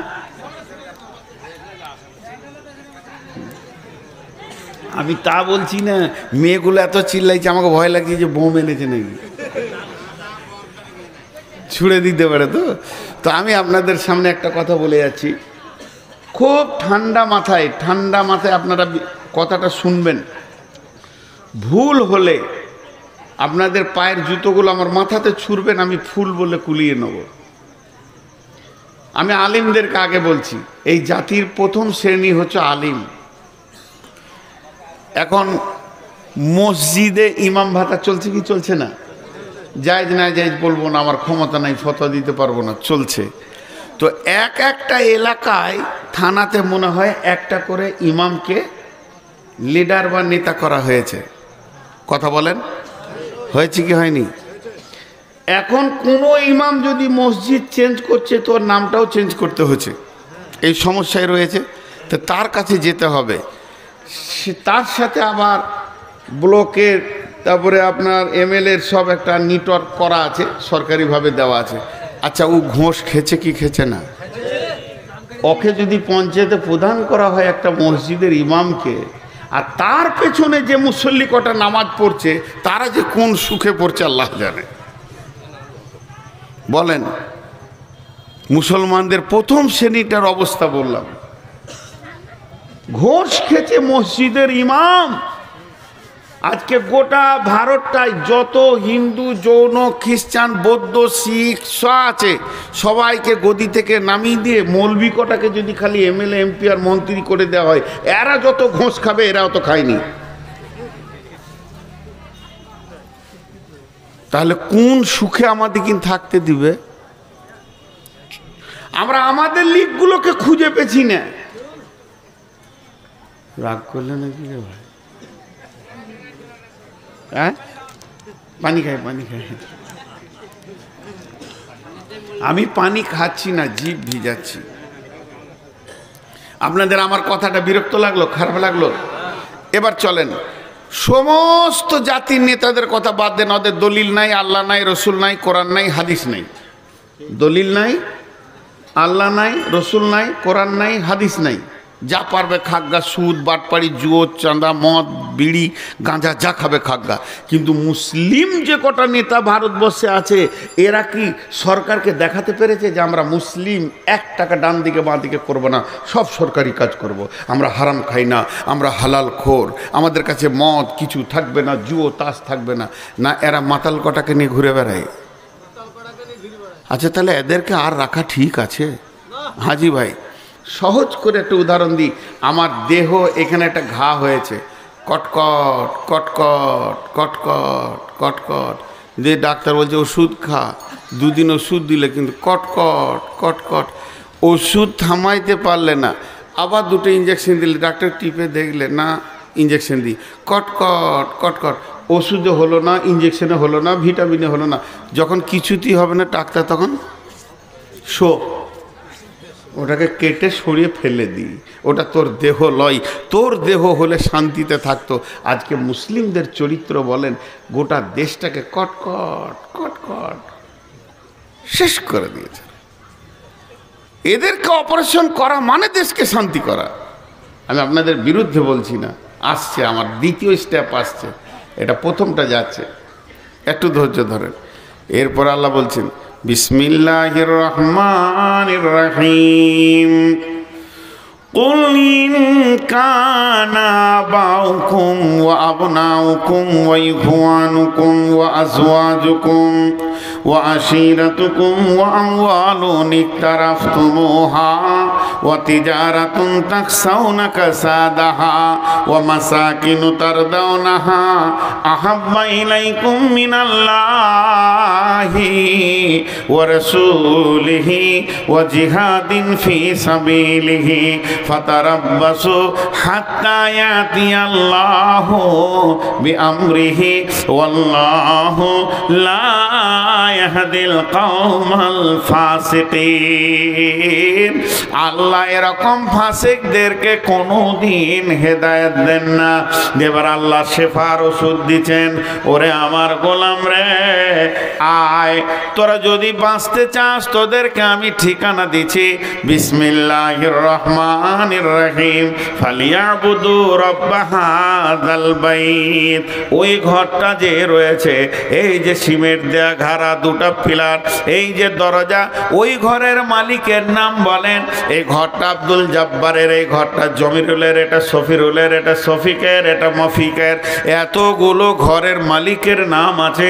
মসজিদটার মালিককে, এই মালিকের নাম হচ্ছে আল্লাহ। আল্লাহ তাবারাক ওয়া তাআলা বলছে, তোরা বাঁচবি, তোদের পিঠের চামড়া কেউ নিতে পারবে না। একটা কাজ কর, ফালিয়াবুদু রাব্ব হাযাল বাইত, এই ঘরের মাবুদের পায়ের কাছে তোরা উবুর হয়ে পড়ে যা, আর ডুকরে ডুকরে কাঁদ। একবার আল্লাহকে রাজি করেলে সেকেন্ড লাগবে না, বিশ্বটা তোদের হাতে দিবে। যেমন তোদের পূর্বপুরুষেরা রোমকে দখল করেছে, জেরুজালেম দখল করেছে, বাহরাইন দখল করেছে, সাহাবীরা যেদিকে হেঁটেছে জয় আর জয়কার, জয় আর জয়কার। কোথাও একটাও ফিরে আসেনি। কেন? তারা আল্লাহকে সঙ্গে নিয়েছে। বন্ধুরা আমার, আবু জাহেল, আবু সুফিয়ান আর উমাইয়া বেঈমানেরা কোনদিন বিশ্ব নবীর সঙ্গে লড়াই করে যখন পারছে না, তখন তারা গোয়েন্দা পাঠালো, যা তোরা সাহাবীদের ভিতরে থাকগা। মুনাফিকরা এসে সেখানে থাকতে শুরু করে। কি করে কেমন করে অস্ত্র চালায়। হযরত আলীকে যখন দেখা যায় জিহাদের ময়দানে, মনে হয় সিংহের মুখ দেখছি। উমারকে দেখলে মনে হবে পাগলা সিংহ দাঁড়িয়ে আছে, কলিজাটা চাবিয়ে খেয়ে নেবে। এই লোকগুলি এত ভয়ানক, জিহাদের ময়দানে একবার দাঁড়ালে এদের চোখের ভিতর দিয়ে অগ্নি শর্মা চলতো, আর মুনাফিকরা বেঈমানেরা থরথর করে কাঁপতো। তাহলে এরা এমন হলো কি করে? এই ট্রেনিংটা তো আমাদেরকেও নিতে হবে। গোপনে তারা সাহাবীদের সঙ্গে বেশ কিছুদিন থাকতে লাগলো। তারা করে কি, থাকতে থাকতে গভীর রাত্রিতে আলীর মতো বীরটা উঠেছে, উঠে উজু করে মসজিদে নববীতে কাঁদছে, চোখের পানিতে। মনে হচ্ছে না সিংহ শিয়ালের থেকে দুর্বল মনে হচ্ছে। ঢুকরে ঢুকরে কাঁদছে আর বলছে, আল্লাহ আল্লাহ আল্লাহ, মাওলা জিহাদের মালিক তুমি, জয় বিজয়ের মালিক তুমি, মাবুদ তুমি শক্তি দাও। ফজরের পর আবার সিংহ হয়ে গেছে। তার মানে সারা রাত আল্লাহর সঙ্গে কানেকশন, আর সারা দিন জিহাদের ময়দানে মাস্তান। এদেরকে কে হারাবে? আমাদের তো আল্লাহ নাই, আমাদের তো রসুল নাই, চেহারাতে রসুল নাই, ইবাদতে আল্লাহ নাই। বিয়ে করেছি 27 বছর, হজ করে এসে দেখছি 8টা ছেলের বাপ। হাজিকে জিজ্ঞেস করছি, হাজি সাহেব ছেলে পিলে কয়টা? বলে 4টা বেটি 4টা বেটা। মাশাআল্লাহ, টাকা পয়সা হয়েছে। বিয়ে কতদিন হয়েছে? 43 বছর বিয়ে করেছি বাবা, 8টা ছেলের বাপ আমি। আমার বিয়ে রানিং চলছে 43 বছর। মক্কার মাটিতে জিজ্ঞেস করছি, হাজি সাহেব ফরজ গোসল জানেন? বলে জানি না। গোটা ঘর না পাক করে রেখে দিয়েছে 43 বছর ধরে। এ হাজির ঘরে কোন ফেরেশতা ঢুকবে রে বন্ধু? এবার তার বেটারা জানে কিনা জানি না ওই ঘরটার অবস্থা কি হয়ে আছে। শয়তান বলবে, এত বড় শয়তানি তো আমি বলি নাই। সারা বছর ঘরকে না পাক করে রেখে দে। মুসলমান, তোমাকে মুসলমান হতে হবে। এর জন্য আল্লাহ কোরআনে বলেছেন, ইয়া আইয়ুহাল্লাযীনা আমানু আমিনু, ঈমানদার তুমি ঈমানদার হয়ে যাও। ইয়া আইয়ুহাল্লাযীনা আমানু কু আনফুসাকুম ওয়া আহলিকুম নারা, হে ঈমানদারেরা তুমি নিজে বাঁচো, তোমার আহালকে জাহান্নামের আগুন থেকে বাঁচাও। এত কথা আল্লাহ বলেছেন। যে আমার আল্লাহ সূরা সফের ভিতর কি বলছেন দেখেন, আমাদেরকে বাঁচার টিপস দিচ্ছেন।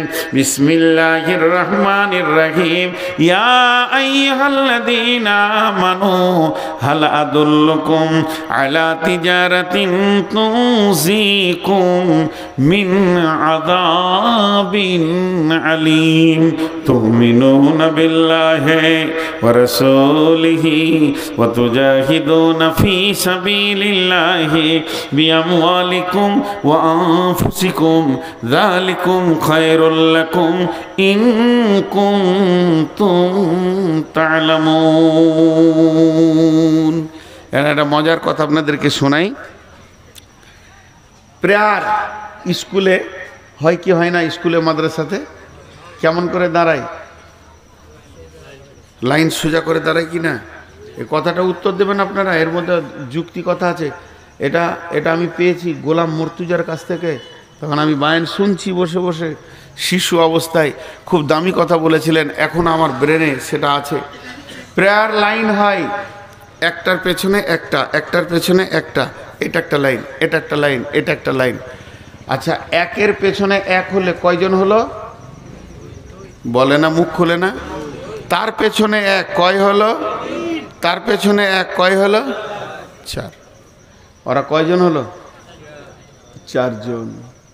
আর আমার রসুল প্রেয়ার লাইন কিভাবে শিখিয়েছেন? একের পেছনে এক না একের পাশে এক? মসজিদে নামাজে কেমন দাঁড়ান? একের পাশে এক। তা একের পাশে এক হলে কত হয়? 11। তার পাশে এক হলে কত হয়? তার পাশে এক হলে কত হয়? হ্যাঁ, মুসলিম যদি 4টা দাঁড়ায় ওদেরকে 1000টা আসতে হবে। এখনো এই ক্ষমতাটা মুসলমানদের আছে, কি বলেন? আল্লাহ এখনো কেড়ে নেয়নি। ভারতবর্ষে যে কটা মুসলমান আছে ওরা জানে একবার যদি হুঙ্কার ছাড়তে শুরু করে তো ওরা পেচ্ছাপ করে পালিয়ে যাবে। প্রশাসন শুধু ওদের সাথ দিচ্ছে, তাই তারপরও ভারতবর্ষের মুসলমান এখনো ধৈর্যের উপরে দাঁড়িয়ে আছে। যেদিন ধৈর্যের বাঁধ ভাঙবে, যেদিন এরা নামবে, সেদিন বিশ্বের অন্য জাতিরা পালাবার রাস্তা পাবে না। কারণ কি? কারণটাও বলে দিই। এই আয়াতে আছে, আমি আয়াত পড়েছি, আপনাদের বিরক্ত লাগছে নাকি? এই আয়াতে আছে, আমি বললাম আজকে অনেক মূল্যবান কথা বলবো। আমাকে একজন হিন্দু ভদ্রলোক মালদাতে জিজ্ঞেস করছে, অনেক মহব্বতের মানুষ, খুব দেখা সাক্ষাৎ হয়, বলছি এত মারার পরও এরা পেঁচুচ্ছে না কেন? তখন আমি ওকে দুটো কথা বললাম, যে মনে করেলেন একটা 20 তলা বিল্ডিং, বিশাল ছাদ, 200 মিটারের ছাদ, মন দিয়ে শুনবেন, ওকে যে উদাহরণটা দিয়েছিলাম, আর দুজনাই হচ্ছে পাকা চোর, ওই ছাদে লুকিয়ে আছে, আর এসপি গিয়েছে, আর যেই এসপিকে দেখেছে ওরা দৌড়তে শুরু করেছে ছাদে, কিন্তু এসপি কি ছাড়বে? এসপি ছাড়বে না। তো ছাদের উত্তর দক্ষিণ দিক থেকে উত্তর দিকে দৌড়তে গিয়েছে, কিন্তু ছাদে সব দেওয়াল আছে, দেওয়াল বড় উঁচু করে দেওয়াল আছে, ওখানে দুটো প্লাস্টিকের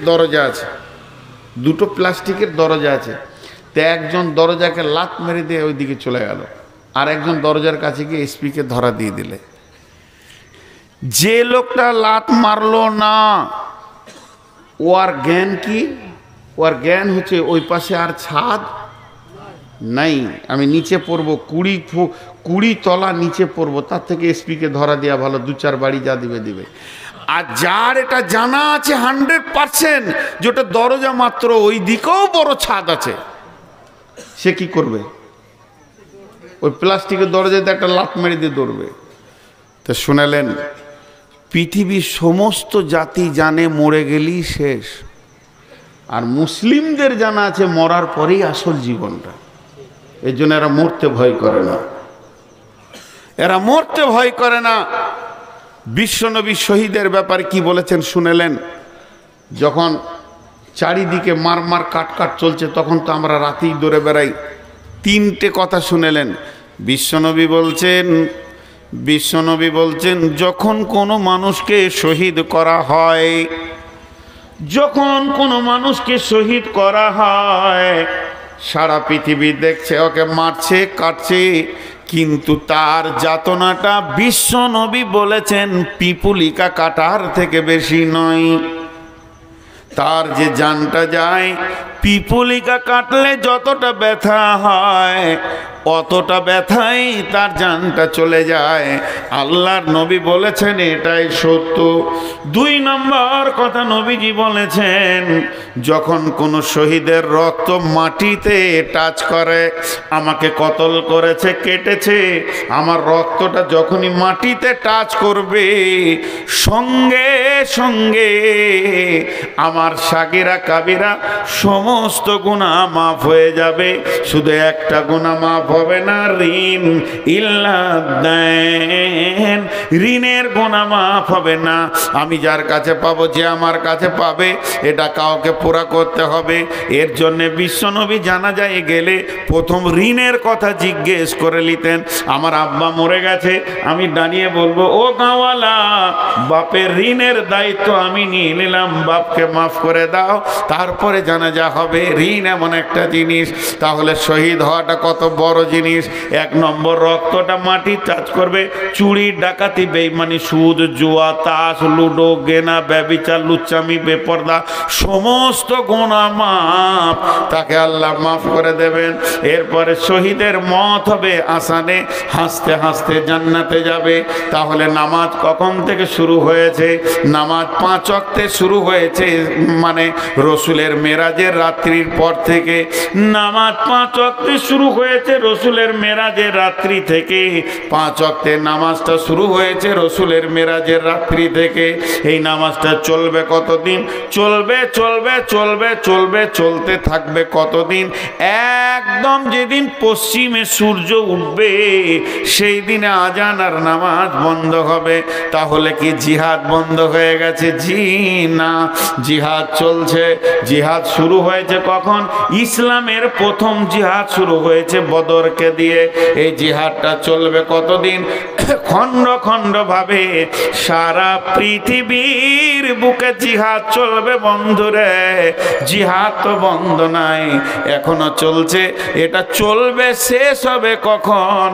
যেদিন ঈসা আলাইহিস সালাম আর ইমাম মেহেদী আর ইমানদাররা মিলে হাই দাজ্জালকে শেষ করবে, ওই দিন জিহাদ শেষ হবে।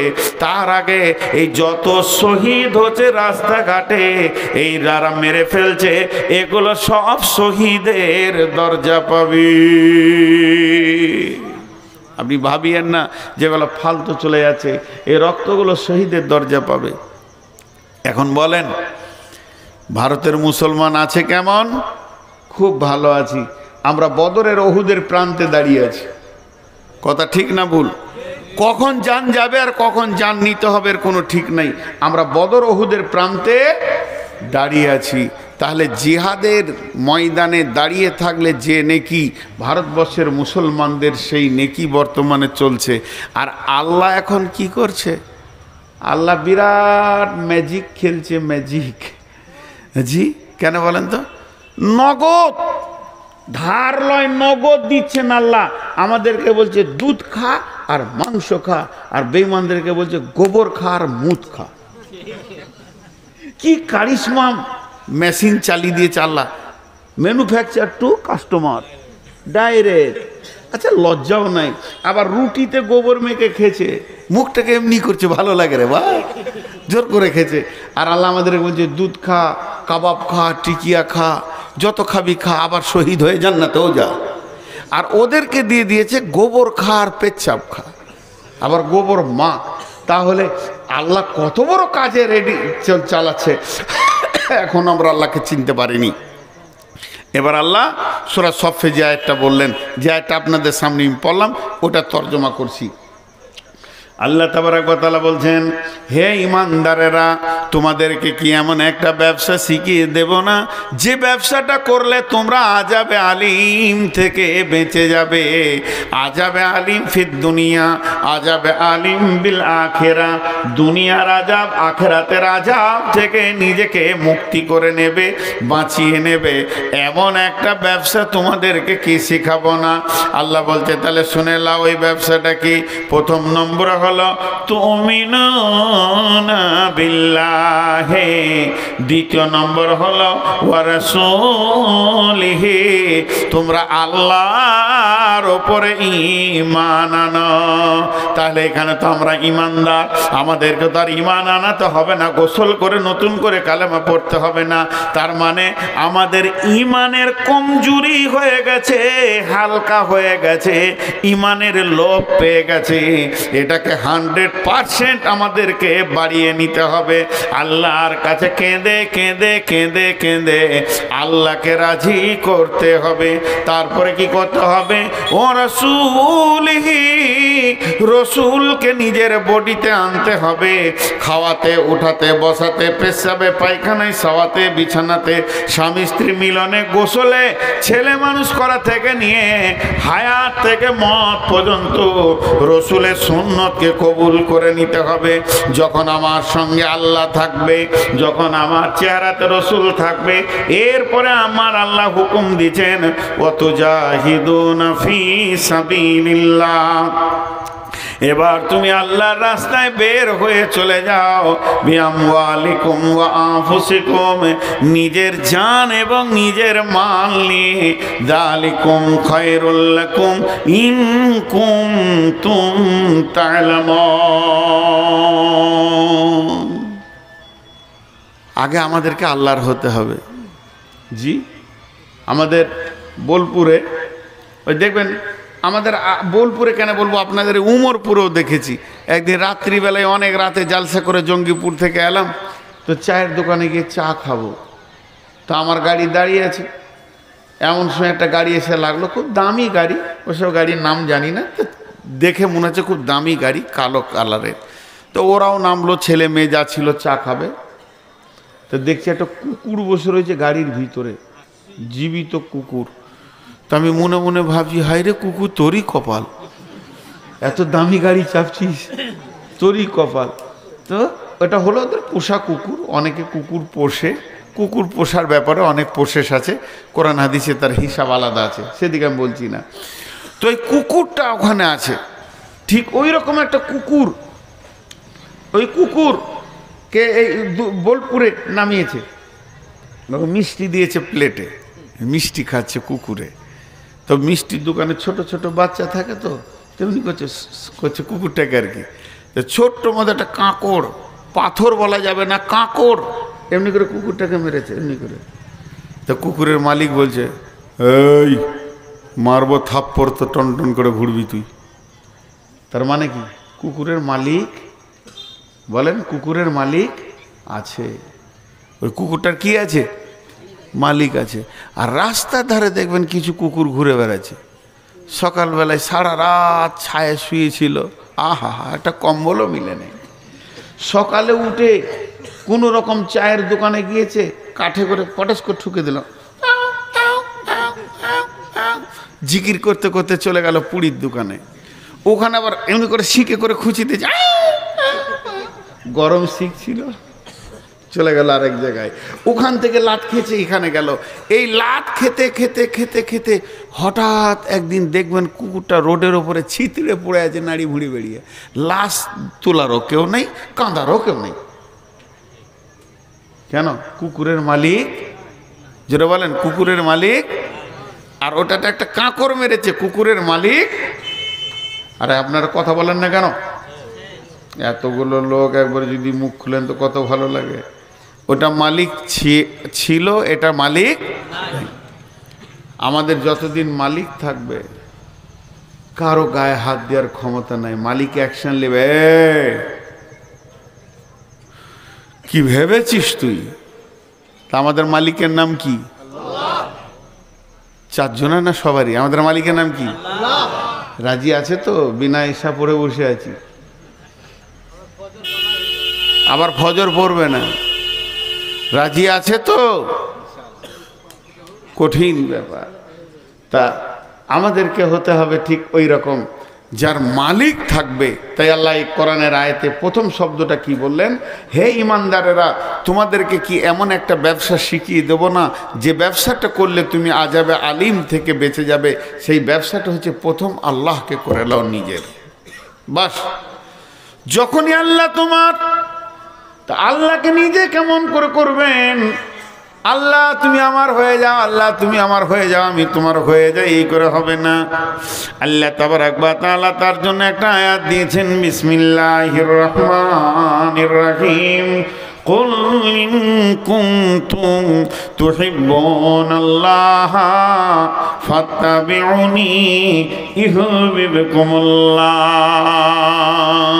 আল্লাহ তাবারাক ওয়া তাআলা তার নবীকে বলছেন, নবী হে, তুমি বলে দাও, ইন কুনতুম তুহিব্বুনাল্লাহ, যদি তোমরা আল্লাহকে ভালোবাসতে চাও, আল্লাহকে আপন বানাতে চাও, তাহলে হে নবী তুমি বলে দাও, ফাত্তাবিউনি, তোমরা আমার ইত্তেবা করো, আমাকে অনুসরণ করো, আমি নবী মুহাম্মদ সাল্লাল্লাহু আলাইহি সাল্লামকে অনুসরণ করো। ইউহিব্বুকুমুল্লাহ, আল্লাহকে তোমাকে ভালোবাসতে হবে। হবে না, আল্লাহ তোমাকে ভালোবেসে নেবে। আমার রব কেমন, তুমি ভালোবাসা দিয়ে আল্লাহর হৃদয়কে কিনতে পারবে না। তবে শুনে নাও, যদি তুমি নবী মুহাম্মদকে আপন বানিয়ে নিতে পারো তো আল্লাহ তোমাকে ভালোবেসে নিতে হবে। তাহলে আমার মাথার চুল থেকে পা পর্যন্ত নবী মুহাম্মদের মতো হতে হবে। আমার চুল, আমার মোচ, আমার দাড়ি, আমার জামা, আমার কাপড়, আমার পোশাক, আমার চলাফেরা, উঠা বসা, লেনদেন যেন হুবহু নবী মুহাম্মদকে আপন বানিয়ে নি। যদি এটা আপন বানিয়ে নিতে পারি তা আমার রব বলছেন, আমার রব বলছেন ফাত্তাবিউনি ইউহিব্বুকুমুল্লাহ, আল্লাহ তোমাকে ভালোবেসে নেবে।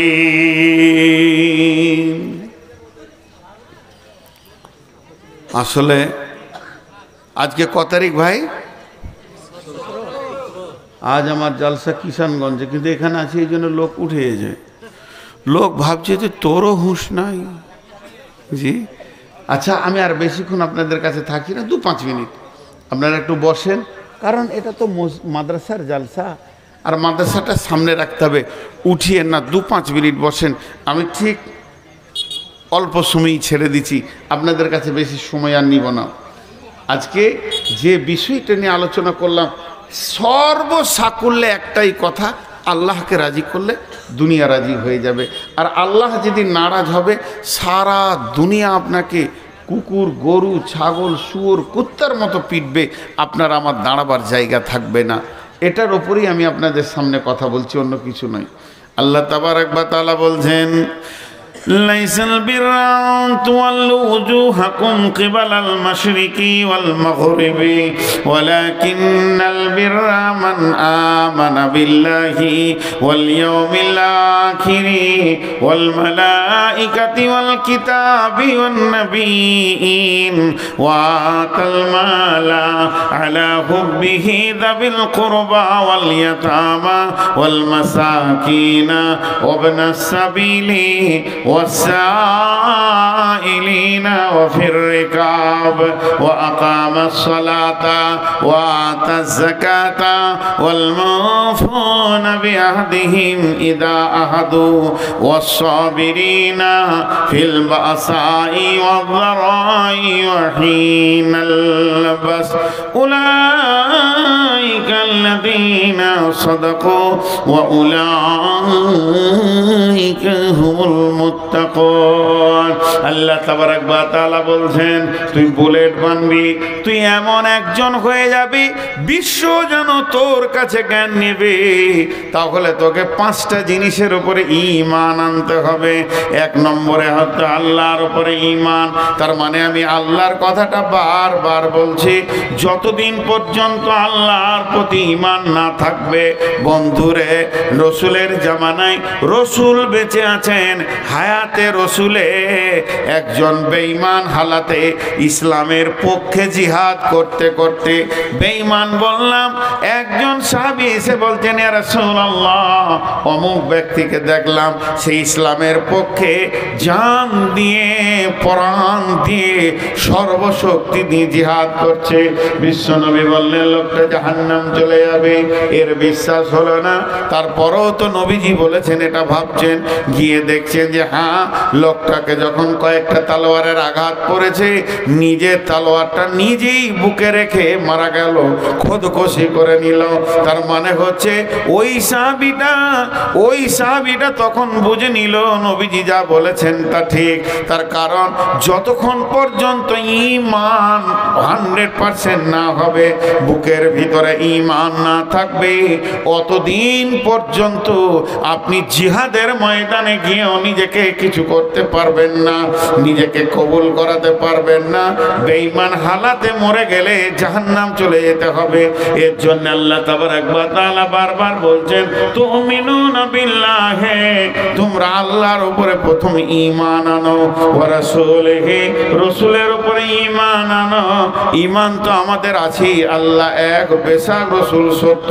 তার তার মানে আল্লাহর হুকুমকে মেনে নাও, শরীরের মধ্যে বডিতে নবী মুহাম্মদকে নিয়ে চলে এসো। ওয়া তুজাহিদুনা ফি সাবিলিল্লাহ, এরপরে তুমি আল্লাহর রাস্তায় জিহাদে চলে যাও।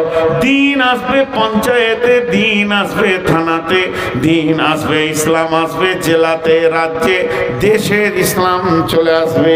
তখন তুমি যেদিকে যাবে জয় জয়কার দেখবে। তবে যদি তোমার নিজের কাছে দিন না থাকে, তোমার নিজের কাছে যদি আল্লাহর প্রতি বিশ্বাস না থাকে, তুমি যদি নামাজে হাজিরি না দিতে পারো, তোমার দ্বারা দিন কায়েম করা সম্ভব হবে না। জি ভাই, খুব লোক উঠতে শুরু করেছেন। আমি আপনাদের কাছে 6টা মিনিট চেয়ে নিচ্ছি, 6 মিনিট, 5 আর 1 6। আমি ঘড়ি দেখেছি, আপনারাও ঘড়ি দেখলেন। আমি ঘড়ি দেখেছি, আপনারাও ঘড়ি দেখলেন। আমি 7 মিনিট বসাবো না, হাত দুটো ধরে বলছি 6 মিনিট আগে কেউ উঠিয়েন না। আল্লাহর রাস্তে আল্লাহর গোলাম উঠিয়েন না, 6টা মিনিট বসেন। এই যে মাদ্রাসা, এই মাদ্রাসার জন্যে 1000, 2000, 500, 1000 রেডি করেন। আমি টোটাল বক্তব্যটাকে 1 মিনিটে দিয়ে মাত্র 5 মিনিট আপনাদের কাছে পয়সা নিব। আর মা বোনদের কাছে যারা কালেকশন করছে তারা আরেকবার যান, বলেন নূর মোহাম্মদ আপনাদের কাছে 100-200 টাকা চাইলো। আজকে আমার টোটাল বক্তব্যটা আপনাদের সামনে কোরআন আর হাদিস থেকে যেটা দিতে চাইলাম তার সারাংশ হচ্ছে, কাউকে দোষ দিও না, আমাকে নিজেকে সোজা হতে হবে। যেদিন আমি সোজা হয়ে যাব তো আমার সারা দেশ ইসলাম কায়েম হয়ে যাবে, শান্তি চলে আসবে। কারণ আমার মধ্যে যদি ত্রুটি থাকে, জি ভাই, যে ট্রাক্টরটা নিয়ে আপনি চাষ করবেন, যে গাড়িতে চেপে শ্বশুর বাড়ি যাবেন, তারই তো ভোলপিন নাই, তার পাম্প নাই, তার নিজে খারাপ। তাহলে আমি যদি নিজে খারাপ হই, কয়লা দিয়ে যেমন কাপড় সাফ করা যায় না, তেমনি বেঈমান দিয়ে ইসলামকে আনা যায় না। অতএব আমরা সকলে যদি আল্লাহকে রাজি করি, একজনকে, তো আল্লাহ আমাদের হাতে সারা দুনিয়াকে তুলে দেবেন। এটাই ছিল আজকে আমার বক্তব্যের বিষয়। বক্তব্যের বিষয়কে আমি সমাপনী দিলাম, কিন্তু আপনাদের কাছে আমি 1000 করে কয়েকটা লোকের কাছে চাইছি, যে কটি লোক বসে আছেন, আরে এখনও যা লোক আছেন, এতটা লোক কোনো জালসাতেও আবার হয় না।